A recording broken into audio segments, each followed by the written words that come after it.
கர்த்தருக்கு ஸ்தோத்திரம். இன்றைய நற்செய்தி கர்த்தருடைய சித்தத்தை செய்ய பிரயாசப்படுங்கள். மத்திய சுவிசேஷம் 7வது அதிகாரம் 22வது வசனம் 23வது வசனம்.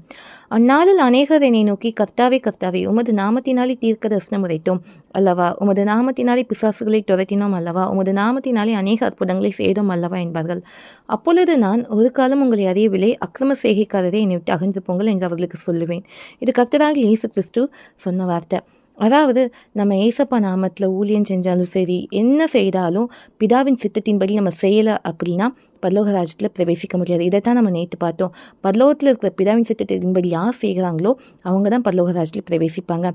அதனால் இன்றையிலிருந்து கர்த்தருடைய சித்தம் இன்னதென்று அறிந்து அதை செய்ய பிரயாசப்படுங்க.